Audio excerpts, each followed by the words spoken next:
അല്ലാഹുവിന്റെ ഹബീബ് പറഞ്ഞു, ഒരാൾ ഇങ്ങനെ നടക്കുകയാണ്, റജുലുൻ യംശി ബിത്വരീഖിൻ, ഒരു വഴിയിലൂടെ നടന്നു പോവുകയാണ് ഒരാൾ. ഇദ് വജദ ഉസ്ന ശൗഖിൻ അലി ത്വരീഖി, അങ്ങനെ നടന്നു പോകുമ്പോൾ ഒരു മരത്തിന്റെ ഒരു കൊമ്പ് ഒരു വഴിയിൽ കണ്ടു. ഫഅഖറഹു, അതിനാണെന്താക്കി ആ മരത്തിന്റെ കൊമ്പ് റോട്ടിൽ കണ്ടപ്പോ അതെടുത്തിട്ട് മൂപ്പർ സൈഡിലേക്ക് നീക്കി. ഫശക്കറല്ലാഹ്, അല്ലാഹു അത് ഇഷ്ടായി. ഫഗഫറ ലഹു, അല്ലാഹു അയാൾക്ക് പുറത്തു കൊടുത്തു. എന്താ ഇപ്പൊ ഇയാൾ ചെയ്തത്? ബൈക്കിലോ കാറിലോ നടന്നിട്ടോ പോകുന്ന വഴിയിൽ റോഡ് സൈഡിൽ ഒരു മരത്തിന്റെ കൊമ്പ് വീണിട്ടുണ്ട്. അയാൾ മനസ്സിലായി, ഇതിപ്പോ ഞാൻ എടുക്കാതെ പോയ ശേഷം വരുന്ന ഒരു ബൈക്കുകാരൻ ശ്രദ്ധിക്കാതെ വന്നാൽ ഈ കൊമ്പിലേക്ക് തട്ടി ബൈക്ക് മറിയാൻ സാധ്യതയുണ്ട്. അല്ലെങ്കിൽ ഏതെങ്കിലും വാഹനക്കാരന്റെ കാറുകാരന്റെ ബമ്പറിൽ തട്ടിയാൽ ആ ബമ്പറിൽ ഡാമേജ് ഉണ്ടാവാനുള്ള സാധ്യതയുണ്ട്. അതുകൊണ്ട് അയാൾ വണ്ടിയിൽ നിന്നിറങ്ങി ആ സാധനം എടുത്തു മാറ്റി. ഈ ഒരൊറ്റ കാരണത്താൽ അല്ലാഹു അയാൾക്ക് സ്വർഗം നൽകിന.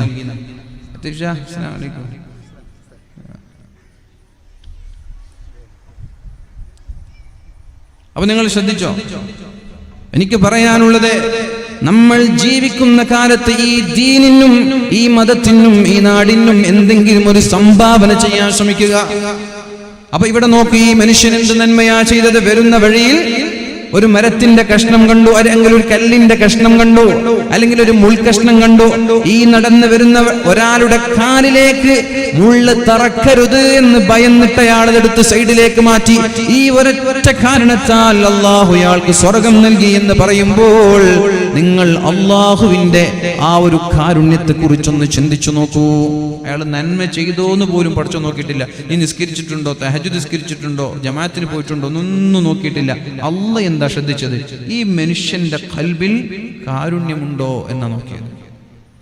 ഇനി അടുത്തത് നിങ്ങൾ നോക്ക്, പ്രിയപ്പെട്ടവരെ, റസൂലുള്ളാഹി സ്വല്ലല്ലാഹു അലൈഹി വസല്ലമ തങ്ങൾ ഇങ്ങനെ ഒരുപാട് സംഭവങ്ങൾ നമ്മോട് പഠിപ്പിച്ചു തന്നിട്ടുണ്ട്. അതുകൊണ്ട് നിങ്ങൾ എന്ത് വേണം? ഒരു കാരണവശാലും നമ്മുടെ മക്കളെ അടിക്കാൻ പാടില്ല. 7 വയസ്സുവരെ നമ്മുടെ മക്കളുടെ കൂടെ കളിക്കണം എന്നാ പറഞ്ഞത്. അതുകൊണ്ട് നബിത്തങ്ങൾ, ഇത് ആരാ പറഞ്ഞത്? മഹാന്മാരായ പണ്ഡിതന്മാരാ പറഞ്ഞത്. അതുകൊണ്ട് നബിത്തങ്ങൾ അങ്ങനെ കളിച്ച് കാണിക്കുകയും ചെയ്തിട്ടുണ്ട്. നിസ്കരിക്കുമ്പോൾ ഒരു കുഞ്ഞ് നമ്മുടെ മുസല്ലയിലേക്ക് കടന്നു വന്നാൽ നിങ്ങൾ നിങ്ങളുടെ ഭാര്യയോട് ആക്രോശിച്ചിട്ടുണ്ടോ? ഉണ്ടോ? നിങ്ങൾ എപ്പോഴെങ്കിലും നിസ്കരിക്കുമ്പോ മക്കള് മുമ്പിലേക്ക് വന്നതിന്റെ പേരിൽ മക്കളെ അടിച്ചിട്ടുണ്ടോ? ഭാര്യയെ ചീത്ത പറഞ്ഞിട്ടുണ്ടോ? നിങ്ങൾ പറ, ഉണ്ടോ? ഉണ്ടോ? ഉണ്ടെങ്കിൽ പറഞ്ഞ വെറുതെ എനിക്ക് വേണ്ടിട്ട് സമ്മതിക്കണമെന്നില്ല. ഞാൻ കണ്ടിട്ടുണ്ട്. മുസല്ലയിലേക്ക് വരണമെന്നില്ല, തൊട്ടിപ്പുറത്ത് വന്നിട്ട് മക്കൾ ഒച്ച ഉണ്ടാക്കിയവരെ നിസ്കാരം കഴിഞ്ഞിട്ട് ചീത്ത പറയുന്ന ഉപ്പമാരെ ഞാൻ കണ്ടിട്ടുണ്ട്. എന്നാ നിങ്ങൾ കണ്ടു പഠിക്കേണ്ടത് അല്ലാഹുവിന്റെ ഹബീബിനെയാണ്. നിങ്ങളൊക്കെ കേട്ടതല്ലേ, 3 തവണ നിസ്കാരത്തിൽ ഇറങ്ങിയാൽ നിസ്കാരം ബാത്തിലാകുമെന്ന്. എന്നാൽ ഈ ശരീഅത്ത് കൊണ്ടുവന്ന പരിശുദ്ധ ഹബീബ് നിസ്കാരത്തിലേക്ക് പോകുമ്പോൾ, സുജൂദിലേക്ക് പോകുമ്പോൾ ഷോൾഡറിൽ നിന്ന് താഴെ വെക്കുന്നു കുട്ടിയെ. സുജൂദിൽ നിന്ന് എണീക്കുമ്പോ ആ കുട്ടിയെ എടുത്തിട്ട് തന്റെ ഷോൾഡറിൽ വെക്കുന്നു പരിശുദ്ധ റസൂലുള്ളാഹ്. ചീത്ത പറഞ്ഞ മക്കൾ, അന്ന് ഡാപ്പർ ഉണ്ടോ? പാമ്പേഴ്സ് ഉണ്ടോ? സ്നെഗ്ഗി ഉണ്ടോ? ടെഡ്ഡി ഉണ്ടോ? എന്തെങ്കിലും ഒന്നുണ്ടോ? പാമ്പേഴ്സ് ഉണ്ടോ? ഡാപ്പേഴ്സ് ഉണ്ടോ? ഒന്നുമില്ലല്ലോ. എന്നാ അന്നത്തെ നബിത്തങ്ങള് അവരെ ഷോൾഡറിൽ വെച്ചിട്ട് നിസ്കരിക്കുന്നു, റുക്കുവിൽ പോകുമ്പോഴത്തേക്ക് താഴെ വെക്കുന്നു. അപ്പൊ നമ്മൾ ഇങ്ങനെയൊക്കെ ചിന്തിക്കില്ല, 3 വട്ടം അന്യ നിസ്കാരം ബാത്തിലാവൂലേ എന്നൊക്കെ. ഇത് ശരീഅത്ത് കൊണ്ടുവന്ന അല്ലാഹുവിന്റെ ഹബീബാണിത് സ്വല്ലല്ലാഹു അലൈഹി വസല്ലം. നബിത്തങ്ങളുടെ മുമ്പിൽ മക്കൾ ആരെങ്കിലും മോശമായിട്ടുണ്ടോ? നബിത്തങ്ങൾ എന്താ ചെയ്യുന്നത്? ഉദാഹരണം പറഞ്ഞു തരാം. നബിത്തങ്ങൾ ഒരിക്കൽ സ്വഹാബാക്കളോട് പറഞ്ഞു, ഞാൻ നിങ്ങൾക്ക് ചില കാര്യങ്ങൾ പഠിപ്പിച്ചു തരാൻ പോവുകയാണ്. നിങ്ങളിൽ ആരാണ് അത് പഠിക്കുന്നത്, പകർത്തുന്നത്, അത് മറ്റൊരാൾക്ക് എത്തിച്ചു കൊടുക്കുന്നത്? ഒരു വഅലിന് വരുന്ന ആൾക്ക് 3 ദൗത്യമുള്ളത്. വഅല് കേൾക്കാൻ വരുന്നവരുടെ മുമ്പിൽ 3 കടമയാണുള്ളത്. ഒന്ന്, കേൾക്കുക. സദസ്സിലിരുന്നിട്ട് ഇങ്ങനെ മൊബൈൽ കളിക്കാൻ പാടില്ല. കേൾക്കുക, പറയുന്നത് പഠിക്കുക, എന്താണ് ഈ പറയുന്നത്. രണ്ടാമത്തേത്, പഠിച്ചു കഴിഞ്ഞാൽ അത് ജീവിതത്തിൽ പകർത്തുക.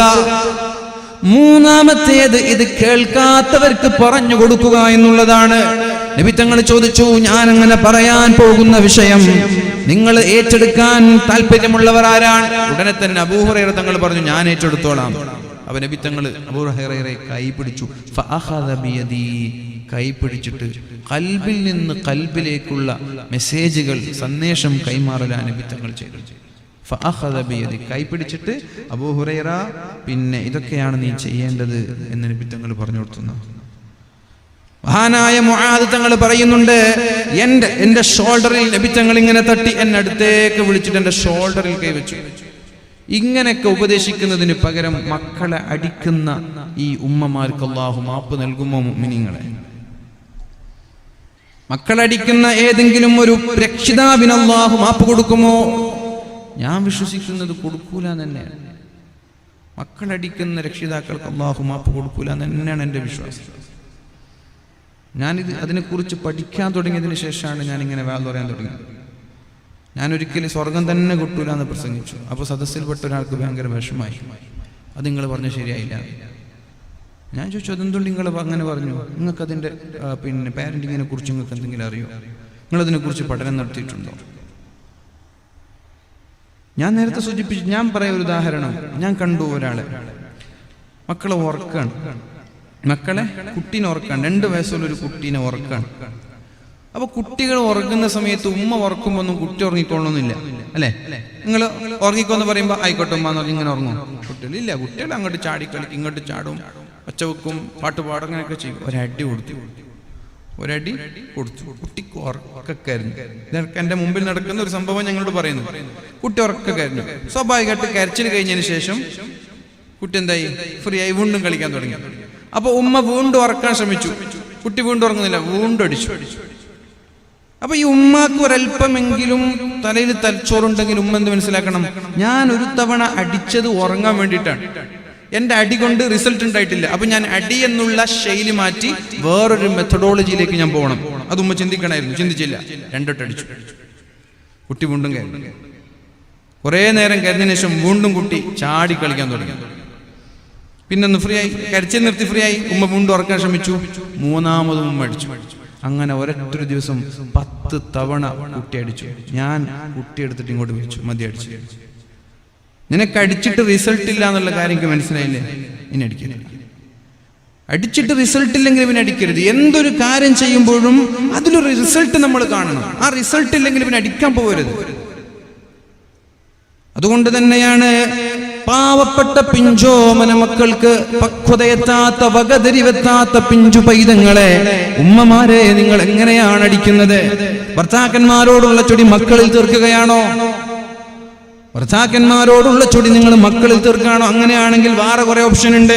ഈ പാശ്ചാത്യന്മാരായ ആളുകളൊക്കെ സ്ട്രെസ് വരുമ്പോൾ ചെയ്യുന്നൊരു പരിപാടി ഉണ്ടെന്ന് അറിയോ? ഈ പഴയ ആക്രി കച്ചവടത്തിലുള്ള കാറൊക്കെ ഉണ്ടാവില്ലേ, അഥവാ ഇനി വിൽക്കാനൊന്നുമില്ല, അത് ആക്രിയായിട്ട് പിന്നെ വിൽക്കുന്ന ഒരു സാധനമാണ്. അങ്ങനെയുള്ള കാറിന്റെ ക്ലാസ്സിലേക്ക് അവരടിക്കും. അല്ലെങ്കിൽ വീട്ടിലെ പഴയ സാധനങ്ങൾ, കുപ്പി ക്ലാസ്സുകളൊക്കെ കൊണ്ടുപോയി ഒരു മരത്തിന്റെ മുകളിൽ വെച്ചിട്ട് ആ സ്ട്രെസ്, ആ ഒരു പെയിൻ മാറുന്നത് വരെ അടിച്ചു പൊട്ടിക്കും. അതൊരു നമ്മുടെ മൈൻഡിൽ ഉണ്ടാകുന്ന ഒരു ദേഷ്യം, ഒരു ഉള്ളിലുണ്ടാകുന്ന സ്ട്രെസ് തീരുന്നത് വരെ. നമ്മുടെ ഉമ്മമാര് സ്ട്രെസ് തീരുന്നവരെ മക്കളടിക്കും. അതുകൊണ്ട് എന്റെ ശബ്ദം ശവിക്കുന്ന ഏതെങ്കിലും ഒരു ഉമ്മയ്ക്ക് ഉപകാരപ്പെടട്ടെ എന്ന് വിചാരിച്ചിട്ടാ ഞാൻ പറയുന്നത്. നിങ്ങൾ പറയും അടിക്കാതെ നന്നാവൂല. ഞാൻ ചോദിക്കട്ടെ, അടിച്ചിട്ട് നന്നായോ? ഒക്കെ അടിച്ചിട്ട് നന്നായോ? എങ്കിലൊക്കെ റിസൾട്ട് ഉണ്ടെങ്കിലൊക്കെ റിസൾട്ട് ഇല്ല. അപ്പൊ നിങ്ങൾ അടിക്കാത്ത മെത്തേഡ് നോക്കണം. പിന്നെ ഒച്ച വെച്ച് സംസാരിക്കുന്നത് പാടില്ല. ഒരു കാരണവശാലും ഒച്ച വെച്ചവരെ പേടിപ്പിക്കാൻ പാടില്ല. ഇതവർ കണ്ടു പഠിക്കുന്നു. പിന്നെ സ്വന്തം സഹപാഠികളോട് സംസാരിക്കുമ്പോൾ അവരും ഇതേപോലെ ഒച്ച വെച്ച് പേടിപ്പിക്കുകയാണ്. നേരെ മറിച്ച് സൗമ്യമായി നബി തങ്ങൾ എന്താ പറഞ്ഞത്? അടുത്തിങ്ങനെ ഭക്ഷണം കഴിക്കാം. കുൽബി യമീനിക്ക, മോനെ ഇങ്ങനെ നെഞ്ചിലൊക്കെ തട്ടും, ഷോൾഡറിലൊക്കെ തട്ടും. മോനെ വലത് കൈ കൊണ്ട് തിന്നെന്ന് പറയും. ഇനി തിന്നില്ലെങ്കിൽ അടിക്കാൻ പോവില്ല. നബിത്തങ്ങള് അടിക്കാൻ പോവില്ല. കുട്ടി തിന്നില്ലെങ്കിൽ പിന്നെ അടുത്ത പ്രാവശ്യം നബിത്തങ്ങൾ പറയും വലത് കൈയിൽ തിന്നൂടെ മോനെ. കുൽ മിമ്മാ യലീക, നിനക്കടുത്തതിൽ നിന്ന് തിന്നണം. ഒരു പാത്രത്തിൽ നിന്ന് അങ്ങും ഇങ്ങും കൈയിട്ട് തിന്നരുത്. ഏറ്റവും അടുത്ത ഭാഗത്ത് നിന്ന് തിന്നണമെന്ന് അല്ലാഹുവിന്റെ ഹബീബ് സ്വല്ലല്ലാഹു അലൈഹി വസല്ലം. നിങ്ങൾക്ക് ഓർമ്മയില്ലേ നബി തങ്ങളെ കാണാൻ ഒരാൾ കടന്നു വന്നത്?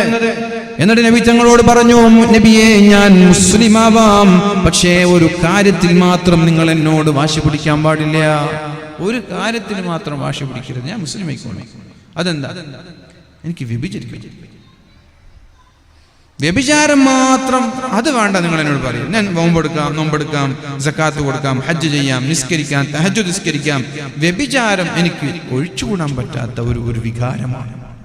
ഇപ്പം നിങ്ങൾ പറഞ്ഞു ആയിക്കോട്ടെ. നമ്മളെന്താ പറയുക, ഉസ്താദ്മാരെന്താ പറയുക, നമ്മളോട് അങ്ങനെ പറഞ്ഞാൽ നീ മുസ്ലിം ആണ്ടെന്ന് അറിയും അല്ലേ? എനിക്ക് കഴിയുന്നില്ല മുസ്ലിം ആണ്ട്, വണ്ടി വിട്ടു എന്ന് നമ്മൾ പറയാം. നബി തങ്ങൾ പറഞ്ഞു ആയിക്കോട്ടെ, നീ മുസ്ലിമായ മതി. എന്നിട്ട് നബി തങ്ങൾ അയാൾ അടുത്തേക്ക് വിളിച്ചു, ഇങ്ങോട്ട് പറഞ്ഞു, ചേർത്ത് പിടിച്ചിട്ട് നബി തങ്ങൾ ചോദിച്ചു, മോനെ നിന്റെ ഉമ്മയെ ഒരാൾ വ്യഭിചരിക്കുന്നത് നിനക്ക് ഇഷ്ടമാണോ? നിന്റെ ഉമ്മയെ വേറൊരാൾ വ്യഭിചരിക്കുന്നതിനെ കുറിച്ച് ചിന്തിച്ചു നോക്കി. എനിക്ക് കഴിയില്ല, ആലോചിക്കാൻ പോലും കഴിയില്ല. അപ്പൊ നബി തങ്ങൾ പറഞ്ഞു, നീ വ്യഭിചരിക്കുന്നത് വേറൊരാളുടെ ഉമ്മയായിക്കൂടെ? നിനക്ക് നിന്റെ ഉമ്മയെ വ്യഭിചരിക്കുമ്പോൾ സ്വാഭാവികമായിട്ടുണ്ടാവാറുള്ള പ്രശ്നം, മാനസികമായ പ്രയാസം ആ ഉമ്മയുടെ മക്കൾക്ക് ഉണ്ടാവൂലേ? ശരിയാണ് നബി, ശരിയാണ്. നിന്റെ മക്കളെ ആരെങ്കിലും വ്യഭിചരിക്കുന്നത് നിനക്ക് ഇഷ്ടമാണോ? ഒരാൾ വന്നിട്ട് അവിഹിത ബന്ധത്തിൽ ഏർപ്പെടുന്നത് നീ സമ്മതിച്ചു കൊടുക്കോ? ഇല്ല നബിയെ, ഞാൻ വെറുതെ വിടൂല. എന്നാൽ നീ വ്യഭിചരിക്കുന്നത് വേറൊരു ഉമ്മയുടെ മക്കളല്ലേ, അവർക്കും ഈ വിഷമം ഉണ്ടാവില്ലേ? നിന്റെ പെങ്ങളെ മറ്റൊരാൾ വ്യഭിചരിക്കുന്നത് എനിക്ക് ഇഷ്ടമാണോ? ഇല്ല നബിയെ. എന്നാൽ നീ വ്യഭിചരിക്കുന്നത് വേറെ ആളുടെ പെങ്ങളല്ലേ, അങ്ങനെ ആയിക്കൂടെ, അവർക്കും വിഷമം ഉണ്ടാവില്ലേ? എന്നിട്ട് ഇതൊക്കെ കേട്ടിട്ട് അവസാനമായിട്ട് പറയാം, നബിയെ ഞാൻ നിങ്ങളുടെ അടുത്തേക്ക് വരുമ്പോൾ എൻ്റെ ജീവിതത്തിലെ ആകെയുള്ള ആഗ്രഹം ഈ വ്യഭിചാരത്തോടുള്ള താല്പര്യമായിരുന്നു. ഇപ്പൊ എനിക്ക് തോന്നാൻ വ്യഭിചാരം എന്ന് പറഞ്ഞാൽ ഇതിനേക്കാളും വെറുപ്പ് തോന്നുന്ന വേറൊരു പ്രവർത്തനമില്ല. ശുദ്ധമായ നബി തങ്ങൾ അയാളുടെ ഖൽബിൽ കൈവച്ച് ദുആ ചെയ്യുന്ന അല്ലാഹു അയാളുടെ ഖൽബ് നന്നാക്കണേ, ശുദ്ധിയാക്കണേ. ഇങ്ങനെയാണ് അതിൻ്റെ മെത്തഡോളജി, ഇങ്ങനെയാണ് ഉപദേശത്തിൻ്റെ ടേം, ഉപയോഗിക്കേണ്ട ടേമുകൾ, ശൈലി, ഇതൊക്കെ നമ്മൾ പഠിക്കണം. എന്നിട്ട് നമ്മൾ ഇതൊന്നും ചെയ്യാതെ നമ്മൾ എന്ത് വിഷയം കൊടുക്കും? വഴിതെറ്റുന്ന യുവാക്കളും വഴിതെറ്റുന്ന യുവതികളും. പാവപ്പെട്ട യുവാക്കളും യുവതികളിൽ ആരെങ്കിലും വഴിതെറ്റിയിട്ടുണ്ടോ? അവർ ഉത്തരവാദികളാണോ? ആണ്, നിങ്ങൾ പറ. അവർ യുവാക്കളാണോ വഴിതെറ്റിയിട്ടുള്ളത്? പ്രശ്നന്മാരുടെ ഭാഗത്താണ്. യുവാക്കൾ ഒരിക്കലും വഴിതെറ്റിയിട്ടില്ല എന്ന് തന്നെയാണ് എനിക്ക് എപ്പോഴും പറയാനുള്ളത്. നമ്മൾ യുവാക്കൾ ആരും വഴിതെറ്റിയിട്ടില്ല. പഴയ യുവാക്കളെക്കാൾ, അഥവാ ഇന്ന് 50ഉം 60ഉം വയസ്സും പ്രായമുള്ള ഉപ്പമാരുള്ള നിങ്ങളുടെ യൗവനത്തിൽ നിങ്ങൾ നിസ്കരിച്ചതിനേക്കാളും ഇന്നത്തെ യുവാക്കൾ നിസ്കരിക്കുന്നുണ്ട്. അന്ന് നിങ്ങൾ മോഡലാക്കിയതുപോലെ ഇന്നത്തെ യുവാക്കൾ മോഡലാക്കുന്നില്ല. ഫോട്ടോ നോക്കി, നിങ്ങൾ പഴയ കല്യാണ ഫോട്ടോ നോക്കിയിട്ട് നിങ്ങൾ വിലയിരുത്ത്. നിങ്ങളെ പഴയ കല്യാണ ഫോട്ടോസും ഇന്നത്തെ കുട്ടികളുടെ കല്യാണ ഫോട്ടോസും നിങ്ങൾ നോക്കുന്നു. അന്ന് മതിൽച്ചാട്ടം സംഭവിച്ചതുപോലെ ഇന്ന് മതിൽച്ചാട്ടം നടക്കുന്നില്ല. ഇല്ല, നിങ്ങളൊക്കെ മോശക്കാരെന്നല്ല ഞാൻ പറയുന്നത്. പക്ഷേ അന്നും ഇന്നും തമ്മിലുള്ള വ്യത്യാസം സോഷ്യൽ മീഡിയയാണ്. ഇന്ന് തിന്മകൾ ചെയ്യാനുള്ള സൗകര്യങ്ങൾ കൂടി വന്നു. എന്നിട്ടും നമ്മുടെ മക്കൾ നിയന്ത്രിക്കുന്നില്ലേ? എനിക്കറിയാം, കോൺട്രാക്ടർ പണി, അതിൽ ഹറാം കലരുന്നത് കൊണ്ട് എത്രയും നല്ല ലാഭമുള്ള പണി എനിക്ക് വേണ്ട എന്ന് പറഞ്ഞിട്ട് കോൺട്രാക്ടർ പണി ഒഴിവാക്കി വന്ന യുവാക്കളെ എനിക്കറിയാം. വലിയൊരു സൂപ്പർ മാർക്കറ്റിൽ മിനിമം ഒരു 5000 ദിർഹംസെങ്കിലും സാലറിയുള്ള ഒരു ചെറുപ്പക്കാരൻ ഇതിൽ ഹിന്ദുക്കളുടെ ദേവാലയങ്ങളിലേക്കുള്ള ബിംബങ്ങൾ വിൽക്കേണ്ടി വരുന്നു. അത് ഞാൻ പടച്ചവന്റെ കോടതിയിൽ സമാധാനം പറയേണ്ടി വരുമോ എന്ന് വിചാരിച്ച് ജോലി ഒഴിവാക്കി വർഷങ്ങളോളം ജോലിയില്ലാതെ ഒറ്റയ്ക്ക് നിന്നിട്ട് അതേ കമ്പനി വീണ്ടും വിളിച്ചു പോവാതെ എനിക്ക് എന്റെ പടച്ചോനെ പേടിയുണ്ട് എന്ന് പറഞ്ഞ് മാറി നിന്ന യുവാക്കൾ എനിക്കറിയാം. നിര്യാണിക്ക് താഴെ പാൻസ് ധരിക്കണമെന്ന് പറഞ്ഞതിന്റെ പേരിൽ ജോലി ഒഴിവാക്കി വന്ന ജോലിക്കാരെനിക്കറിയാം. താടി വടിക്കണമെന്ന് പറഞ്ഞതിന്റെ പേരിൽ എന്നെ കുട്ടൂല എന്ന് പറഞ്ഞ് മാറി നിന്ന യുവാക്കളെയും എനിക്കറിയാം. എന്നിട്ട് നിങ്ങൾ പറയാ യുവാക്കളൊക്കെ വഴികേടിലാണ് എന്ന്. ഇവിടെ ഏതെങ്കിലും ഒരു പെൺകുട്ടിയുടെ വിവാഹം നടക്കുമ്പോൾ ആരാണ് ഇവിടെ ആ പെൺകുട്ടിയുടെ വിവാഹം കഴിപ്പിച്ചു കൊടുക്കുന്നത്? നാട്ടിലുള്ള യുവാക്കളല്ലാതെ. ഒരു വീടെടുത്തു കൊടുക്കുമ്പോൾ ആരാണ് അതിന് മുൻകൈ എടുക്കുന്നത്? നാട്ടിലുള്ള യുവാക്കളല്ലാതെ. ഇവിടെ എന്തെങ്കിലും ഒരു പ്രയാസമുണ്ടാകുമ്പോൾ ആ പ്രയാസം തീർത്തു കൊടുക്കാൻ ഇവിടെ ആരാ മുൻകൈ എടുക്കുന്നത്? യുവാക്കളല്ലേ. പിന്നെ അതിനവരെ കാണുന്നില്ല. അതിനുത്തരവാദി അവരല്ല, അവരുടെ രക്ഷിതാക്കളാണ്. സ്വാഭാവികമായി അവരുടെ പ്രായത്തിൽ എന്റർടൈൻമെന്റിനോട്, കളിയോട്, ചിരിയോട്, തമാശയോട്, സ്പോർട്സിനോട്, സിനിമയോടെല്ലാം താല്പര്യമുള്ള സമയത്ത് ആ പട്ടം പറത്തിയവൻ പട്ടത്തെ നിയന്ത്രിക്കുന്നത് പോലെ, കയറ് പിടിച്ച പട്ടത്തെ നിയന്ത്രിക്കുന്നത് പോലെ, ഉപ്പമാരെ നിങ്ങളുടെ കയ്യിലൊരു നിയന്ത്രണം ഉണ്ടാവണം. ആ നിയന്ത്രണം വടികൊണ്ടാവരുത്, ആ നിയന്ത്രണം ഖൽബ് കൊണ്ടാവണം. ഖൽബിൽ നിന്ന് ഖൽബിലേക്കുള്ള മെസ്സേജുകൾ കൊണ്ടാവണം. നിങ്ങൾ 7 വയസ്സുവരെ കളിപ്പിച്ച്, നബി തങ്ങൾ പറഞ്ഞു 7 വയസ്സായാൽ നിങ്ങൾ അവരോട് നിസ്കരിക്കാൻ പറയണം. എങ്ങനെ? ഓരോ വഖത്തിനും നിങ്ങൾ അവരെ നിസ്കരിക്കാൻ അവരോട് പറയണം. 7 വയസ്സ് മുതൽ 10 വയസ്സ് വരെ 3 വർഷമാണ്. ഒരു വർഷത്തിൽ 360 ദിവസം പിടിച്ചാൽ 1000 ദിവസം 3 കൊല്ലത്ത് നമുക്ക് കിട്ടും. അങ്ങോട്ടുണ്ടാവും ഇങ്ങോട്ടുണ്ടാവും, റൗണ്ട് ആക്കിയിട്ട് 1000 വർഷം അല്ലെ? 3 വർഷത്തിൽ 1000 ദിവസം. ആ 1000 ദിവസം 5 വഖത്ത് നേരം നിങ്ങൾ മക്കളോട് മോനെ നിസ്കരിക്കണം എന്ന് പറയണം. 5 വഖത്ത്, 1000 × 5 5000 സമയം നിങ്ങൾ പറയണം. 5000 പ്രാവശ്യം മക്കളോട് നിസ്കരിക്കാൻ പറയണം. ആ നിസ്കാരം പേടിപ്പിച്ചിട്ട് ഒച്ച വെച്ചിട്ട് അള്ളാഹ് നരകത്തിലേക്ക് വലിച്ചെറിയുമെന്ന മെസ്സേജോടല്ല. അള്ളാഹു കാരുണ്യവാനാണ്. നിന്റെ സ്ട്രൈക്ക് ചെയ്യുന്ന എന്തെങ്കിലും ഒരു സംഭവം ഉണ്ടോ എന്ന് നോക്കുന്നവനാണ് അല്ലാഹ്. അങ്ങനെയല്ലേ പഠിച്ചവൻ, അങ്ങനെയല്ലേ രക്ഷപ്പെടുത്തിയത് അല്ലേ? മഹാനായ ഇമാം അബൂ ഹനീഫ തങ്ങളുടെ കാലത്ത് കുടിച്ചു നടക്കുന്ന ഒരു യുവാവ്, അബൂ ഹനീഫ ഇമാം വഅദ് പറഞ്ഞ് അയാളെ നന്നാക്കാൻ പോയി. അയാൾ തിരിച്ചൊരു ചോദ്യം, അല്ലയോ ഉസ്താദേ, നിങ്ങൾ എന്റെ ഖബറിലേക്ക് വരുന്നില്ലല്ലോ, നിങ്ങൾ നിങ്ങളെ പണി നോക്കിയാൽ മതി എന്ന് അബൂ ഹനീഫ ഇമാമിനോട് പറഞ്ഞു. എന്റെ ഖബറിലേക്ക് നിങ്ങൾ വരുന്നില്ലല്ലോ, it's none of your business, നിങ്ങളെ പണിയല്ല, ഞാൻ നോക്കിക്കൊണ്ടാന്ന് പറഞ്ഞു. ഇനെന്താ സംഭവിച്ചത്? കുറെ കാലത്തിന് ശേഷം മനുഷ്യൻ മരിച്ചുപോയി. അയൽവാസിയാ. മരിച്ചപ്പോ ഭാര്യ വന്നിട്ട് പറഞ്ഞു, ഉസ്താദേ എന്റെ ഭർത്താവ് മരിച്ചിട്ടുണ്ട്, നിങ്ങൾ എന്തായാലും ഒന്ന് വന്നിട്ട് മയ്യിത്ത് നിസ്കരിക്കണം. അബൂ ഹനീഫ ഇമാം പറഞ്ഞു, ഞാൻ വരില്ല, ആ 4 കാലിൽ നടക്കുന്ന കുടിയന്റെ മയ്യിത്ത് നിസ്കരിക്കാൻ ഞാൻ വരില്ല. പോയില്ല. രാത്രിയായപ്പോൾ അദ്ദേഹം ഒരു സ്വപ്നം കണ്ടു. എന്താണ് സ്വപ്നം എന്നറിയോ? ഈ കുടിയൻ മനോഹരമായ സ്വർഗത്തിന്റെ ഉദ്യാനങ്ങളിൽ മനോഹരമായി അടിച്ചു പൊളിക്കുകയാണ്. തോട്ടത്തിൽ ഇങ്ങനെ നെഞ്ചും വിരിച്ച് നടക്കാണ്. സ്വർഗത്തിലെ മനോഹരമായ തോട്ടത്തിൽ ഉലാത്തി നടക്കാണ്. ഇടക്കിടക്ക് പറയുന്നുണ്ട്, അബീ ഹനീഫ, അബൂ ഹനീഫയോട് പറയണട്ടോ, ഇന്നൽ ജന്നത ലം തഅമൽ ലം യഅമൽ ബിയദി, ഈ സ്വർഗം മൂപ്പരുണ്ടാക്കിയതല്ല എന്ന് പറഞ്ഞേക്ക്. ഇടക്കിടക്ക് പറയാ, സ്വർഗത്തിൽ ഇങ്ങനെ ഉലാത്തി നടക്ക. ഇടക്കിടക്ക് ഇങ്ങനെ വിളിച്ചു പറയുന്നുണ്ട്, ഏയ് അബൂ ഹനീഫയെ കണ്ടാ പറയണട്ടോ, ഈ സ്വർഗം മൂപ്പര കൈ കൊണ്ടുണ്ടാക്കിയതിൽ പടച്ചോനുണ്ടാക്കിയതാണെന്ന് പറഞ്ഞ അബൂ ഹനീഫയോട്. അബൂ ഹനീഫ ഇമാം ഞെട്ടി ഉണർന്നു. പിറ്റേ ദിവസം രാവിലെ ഭാര്യയോട് ചോദിച്ചു, നിങ്ങളുടെ ഭർത്താവിന് എന്തെങ്കിലും ഒരു പ്രത്യേകത ഉണ്ടായിരുന്നു? എന്തായിരുന്നു നിങ്ങളുടെ ഭർത്താവിന്റെ കഥ? ഭാര്യ പറഞ്ഞു, ചത്ത കുഞ്ഞിന്റെ ജാതകം നോക്കണം. നിങ്ങൾക്ക് അറിയില്ല, ഈ 4 കാലിൽ കള്ളും കുടിച്ച് നടക്കുന്ന ആ മനുഷ്യനെ വീണ്ടും നമ്മളിങ്ങനെ കുത്തി നോവിക്കണോ? അതല്ല, എന്തെങ്കിലും ഒരു പ്ലസ് പോയിന്റ് ഉണ്ടായിട്ടുണ്ടോ? അപ്പൊ ഭാര്യ പറഞ്ഞു, ആഴ്ചയിലൊരിക്കൽ ഈ തൊട്ടടുത്തൊരു കോളനിയുണ്ട്, ആ കോളനിയിലുള്ള യത്തീമക്കൾക്ക് ഈ വീട്ടിൽ നിന്ന് ഭക്ഷണം ഉണ്ടാക്കി കൊണ്ടുപോവാറുണ്ട്. എന്നിട്ട് ആ യത്തീമക്കളോട് പറയാറുണ്ട്, ലാ തൻസാനി ഫീ ദുആഇകും, എന്റെ പൊന്നാര മക്കളെ, നിങ്ങളുടെ ദുആയിൽ നിങ്ങൾ എന്നെ മറക്കാൻ പാടില്ല. അപ്പൊ അബൂ ഹനീഫ പറഞ്ഞു, എന്നാൽ ഇത് തന്നെയാണ് അയാൾ രക്ഷപ്പെടാനുള്ള വഴി. ഞാൻ പറഞ്ഞില്ലേ നേരത്തെ, പോലീസുകാരെ പോലെയല്ല, എന്തെങ്കിലും കുറവുകളുണ്ടോ എന്ന് നോക്കിയിട്ട് നരകത്തിലേക്ക് വലിച്ചെറിയുന്നവനല്ല അല്ലാഹു. പിന്നെയോ എന്തെങ്കിലും ഒരു നന്മ നിന്റെ ജീവിതത്തിലുണ്ടോ എന്ന് നോക്കിയിട്ട് അല്ലാഹു സ്വർഗത്തിലേക്ക് കൊണ്ടുപോകാനാ ശ്രമിക്കുന്നത്. അതുകൊണ്ട് അല്ലാഹു കാരുണ്യവാനാണ്. അല്ലാഹുവിനോട് സ്നേഹം തോന്നുന്ന രീതിയിലാണ് മക്കളോട് 5000 പ്രാവശ്യം നിങ്ങൾ നിസ്കരിക്കണം എന്ന് പറയേണ്ടത്. സുബഹിയുടെ സമയമായാൽ മോനെ സുബഹി നിസ്കരിക്കാനുള്ള സമയമായി, എണീക്കാൻ പറയണം. എണീറ്റിട്ടില്ല, കുഴപ്പമില്ല, അടിക്കണ്ട, അതിന്റെ പേരിൽ അടിക്കണ്ട, നിസ്കരിക്കാൻ പറഞ്ഞാൽ മതി. അങ്ങനെ 5000 തവണ പറയുമ്പോൾ ആ കുട്ടിക്ക് 10 വയസ്സാകും. ഓട്ടോമാറ്റിക്കായിട്ട് കുട്ടി നിസ്കരിക്കാൻ തുടങ്ങിയിട്ടുണ്ടാവും. 10 വയസ്സായിട്ടും കുട്ടി നിസ്കരിച്ചില്ലെങ്കിലേ കുട്ടിയെ അടിക്കാൻ പാടുള്ളൂ എന്നല്ലാഹുവിന്റെ ഹബീബ് പറഞ്ഞത്. 10 വയസ്സായിട്ടും പിന്നെ കുട്ടിയോട് നിസ്കരിക്കാൻ പറഞ്ഞിട്ട് നിസ്കരിക്കുന്നില്ലെങ്കിൽ അടിക്കണം. പക്ഷേ അടിക്കേണ്ട സാഹചര്യം വരൂല. 5000 തവണ അവനോട് നിങ്ങൾ നിസ്കരിക്കാൻ പറയുകയും നിങ്ങൾ സമയത്ത് നിസ്കരിക്കുന്ന ഒരു പാരന്റും ആണെങ്കിൽ അവനെ അടിക്കേണ്ട ഒരു സാഹചര്യം നിങ്ങളുടെ വീട്ടിലുണ്ടാവൂല. പിന്നെ എങ്ങനെ ഇതാ അടിക്കാനുള്ള തെളിവ്? മക്കളടിക്കാനുള്ള തെളിവ് 10 വയസ്സായിട്ട് നിസ്കരിച്ചില്ലെങ്കിൽ അടിക്കണമെന്നുള്ളതാണോ മക്കൾ അടിക്കാനുള്ള തെളിവ്? അല്ല. അടിക്കാനുള്ള സാഹചര്യം ഉണ്ടാവില്ല എന്ന് നബി തങ്ങൾ പഠിപ്പിക്കുന്നു. നബി തങ്ങൾ ജീവിതത്തിൽ ആരെയും അടിച്ചിട്ടില്ല, മക്കളെ അടിച്ചിട്ടില്ല, ഭാര്യയെ അടിച്ചിട്ടില്ല, ഒരാളെയും അടിച്ചിട്ടില്ല.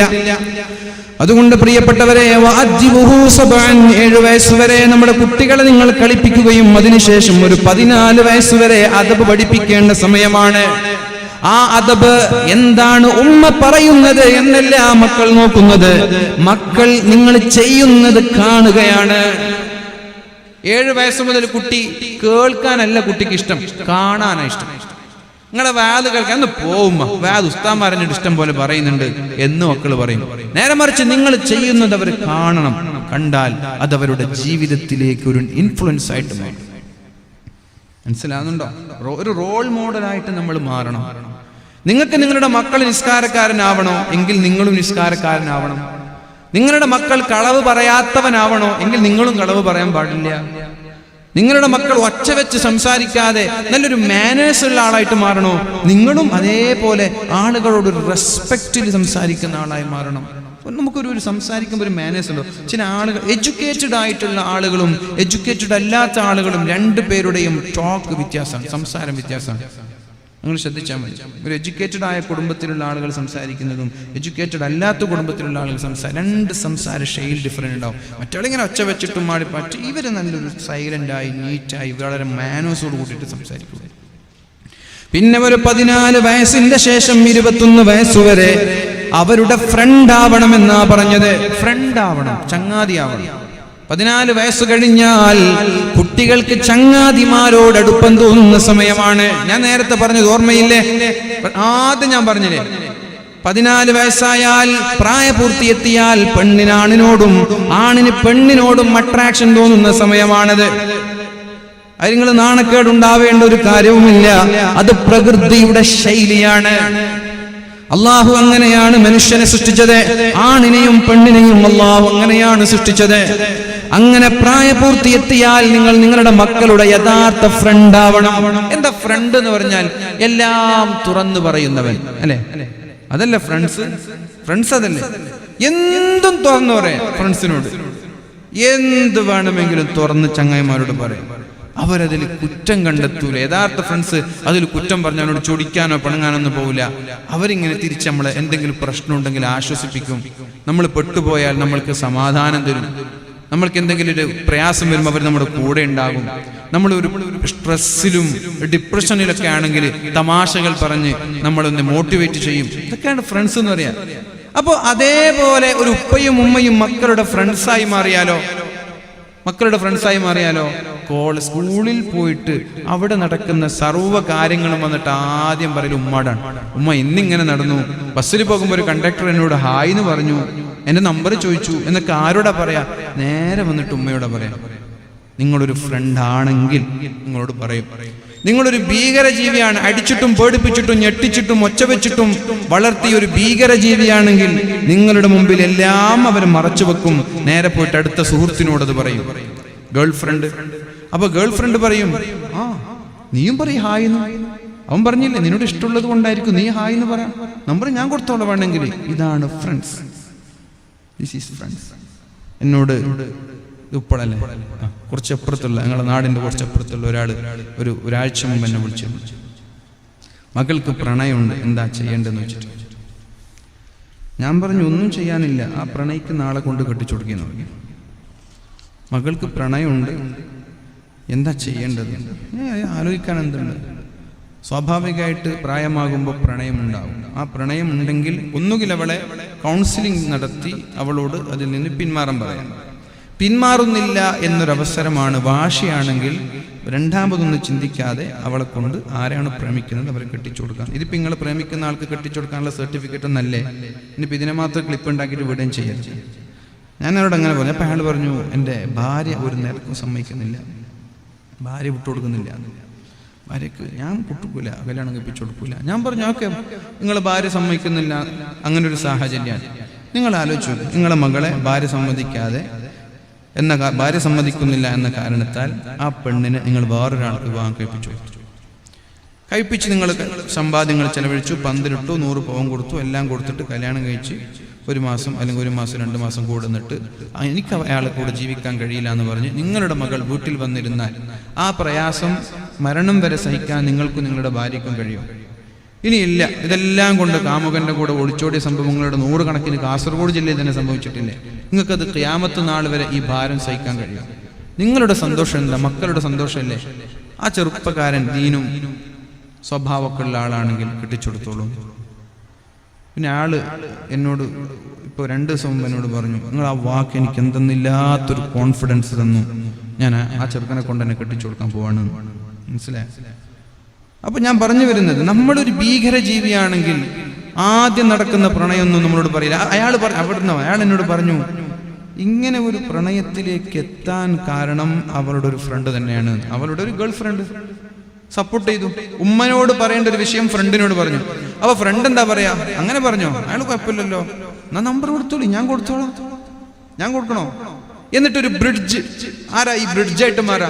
ആ പ്രണയത്തിനുള്ള ബ്രിഡ്ജായിട്ട് മാറുന്നത് ഫ്രണ്ടാണ്. നേരെ മറിച്ച് ഇതൊരു ഉമ്മയാണെങ്കിലോ, ഉമ്മ വേണ്ടതുപോലെ പറഞ്ഞുകൊടുത്ത് ആ തുടക്കത്തിൽ ഉണ്ടാകുന്ന അട്രാക്ഷൻ മാറ്റിയെടുക്കാൻ ഉപ്പയ്ക്കും ഉമ്മയ്ക്കും കഴിയും. അതുകൊണ്ട് നീ ഒരു യഥാർത്ഥ ചങ്ങാതിയായി മാറാ നിന്റെ മക്കളെ. അങ്ങനെ നിങ്ങളൊക്കെ നിങ്ങളുടെ മക്കളെ ചങ്ങാതിമാരായിരുന്നെങ്കിൽ ഈ വാദിന് വരുമ്പോൾ അവരെ കയ്യും കൂട്ടിയിട്ട് നിങ്ങൾ വരുമായിരുന്നില്ലേ? നിങ്ങൾ ഭീകരജീവി ആയതുകൊണ്ടല്ലേ അവർക്കൊന്നും നിങ്ങളോട് കൂടെ വരാൻ താല്പര്യമില്ല. ഞാൻ തിരിച്ച് ആദ്യം ഇവരോട് പറഞ്ഞ വിഷയതാണ്. എന്നോട് വിഷയം പറഞ്ഞത് യുവാക്കൾ, വഴിതെറ്റുന്ന യുവാക്കൾ. ഞാനിവിടെ വരുമ്പോൾ 40 വയസ്സിന്റെ താഴെയുള്ള 3 ആളുകൾ, 15 40 വയസ്സിന്റെ താഴെയുള്ള 3 ആള്, ബാക്കിയൊക്കെ 40 മുകളിലുള്ള ആളുകളാണ്. അപ്പൊ അങ്ങനെയാണ് ഞാൻ ഇങ്ങനെ ഇങ്ങോട്ട് എത്തിയത്. ഞാൻ ആരും കുറ്റപ്പെടുത്തുന്നല്ലേ, നിങ്ങളൊക്കെ നല്ല നാട്ടുകാരാണ്, മാഷാ അല്ലാ. മാക്സിമം നാട്ടിലുള്ള ഇവിടെയുള്ള ആളുകളൊക്കെ വന്നിട്ടുണ്ടാകും എന്ന് തന്നെയാണ് ഞാൻ വിശ്വസിക്കുന്നത്. ഈ നാട്ടിലുള്ള ഓൾമോസ്റ്റ് ആളുകൾ വന്നിട്ടുണ്ടാവും തന്നെയാണ് വിശ്വസിക്കുന്നത്. പക്ഷെ അവരെ നമ്മൾ കുറ്റപ്പെടുത്തരുത്, യുവതികളെ നമ്മൾ കുറ്റപ്പെടുത്തരുത്. നേരത്തെ സൂചിപ്പിച്ചതുപോലെ നഈബു സമാനനാ വൽ ഐബു ഫീനാ, നഈബു സമാനനാ വൽ ഐബു ഫീനാ വമാ ലി സമാനിനാ ഐബുൻ സിവാനാ. കാലത്തെ നമ്മൾ ഇങ്ങനെ കുറ്റപ്പെടുത്തുന്നുണ്ട്. കാലം മോശമാണ്, 21-ാം നൂറ്റാണ്ടാണ്, 22-ാം നൂറ്റാണ്ടാണ് എന്നിങ്ങനെ നമ്മൾ ഇങ്ങനെ പറയുകയാണ്. വമാലി സമാനിനാ ഐബുൻ സിവാനാ. ഈ കാലഘട്ടത്തിനൊരു കുറവുമില്ല. ഈ കാലഘട്ടം അനുഭവിക്കുന്ന പ്രയാസം ഞാനും നിങ്ങളും ഈ കാലഘട്ടത്തിൽ ജനിച്ചു എന്നുള്ളതാണ്. അള്ളാന്റെ ഹബീബിന്റെ കാലത്തുള്ള 24 മണിക്കൂർ തന്നെയാണ് ഇന്നുമുള്ളത്. അന്ന് പടിഞ്ഞാറിലാണ് സൂര്യൻ അസ്തമിച്ചതെങ്കിൽ ഇന്നും പടിഞ്ഞാറിൽ തന്നെ അസ്തമിക്കുന്നു. അന്ന് കിഴക്കിലാണ് ഉദിച്ചതെങ്കിൽ ഇന്നും കിഴക്കിൽ തന്നെ ഉദിക്കുന്നു. കാലത്തിനോ സമയത്തിനോ സ്ഥലത്തിനോ ഒരു മാറ്റവുമില്ല. പിന്നെ മാറ്റം ആർക്കാണുണ്ടായത്? നമ്മൾക്കാണ് മാറ്റമുണ്ടായത്. നമ്മൾ മോശമാകുമ്പോൾ നമ്മുടെ പാപത്തിന്റെ ഭാരം അത് കാലത്തിന്റെ തലയിലിട്ട് കൈ കഴുകാൻ നമ്മൾ തയ്യാറാവരുത്.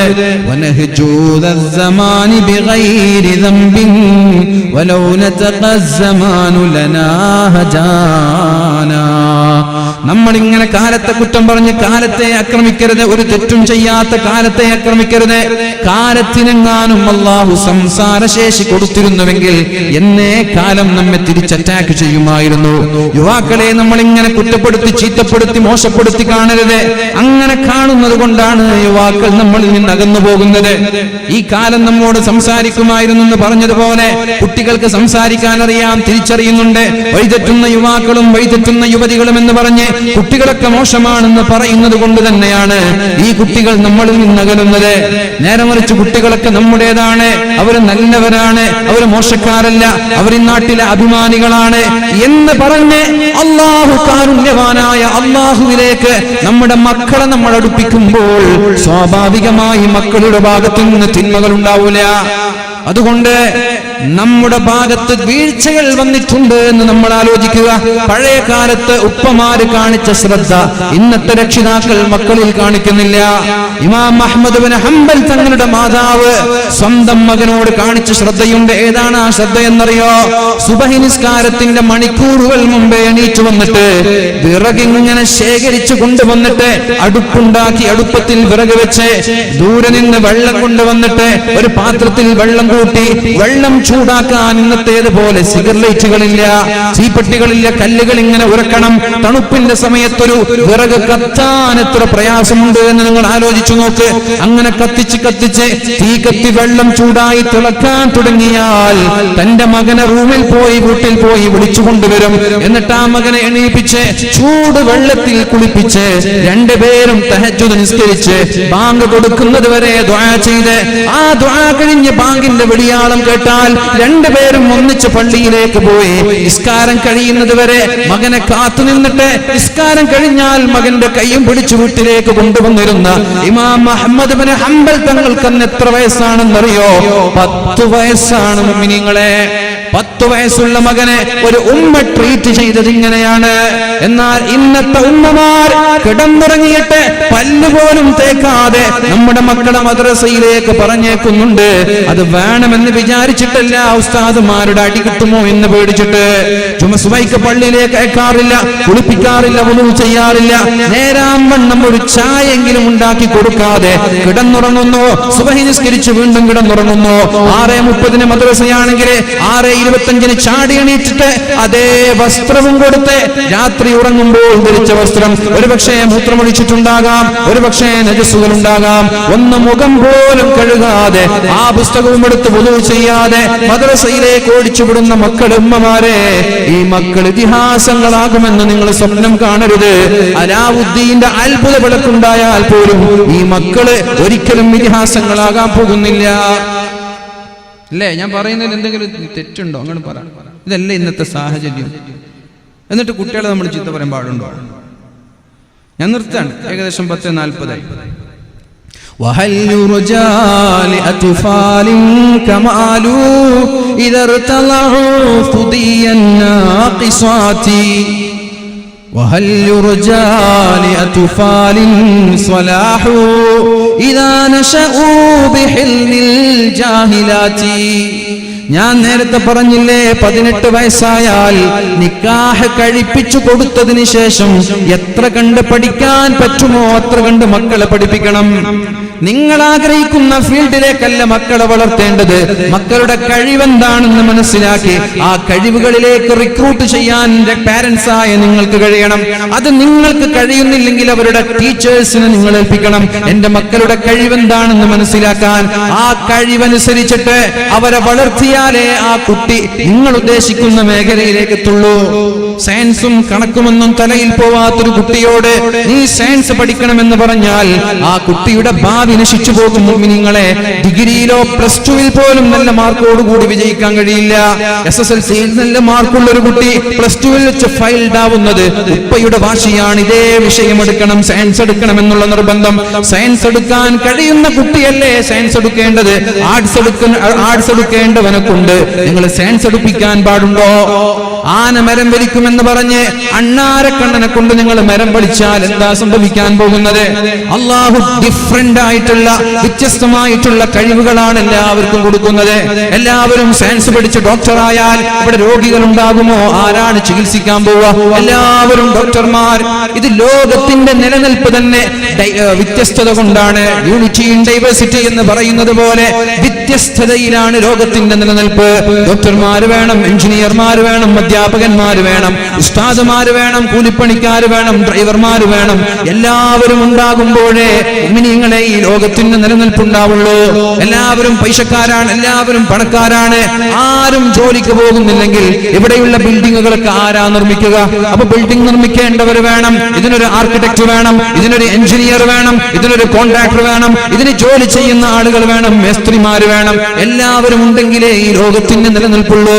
എല്ലാവരും ഒരേ കഴിവുള്ളവരാണെങ്കിൽ ലോകമെന്നേ നശിച്ചു പോയേനെ.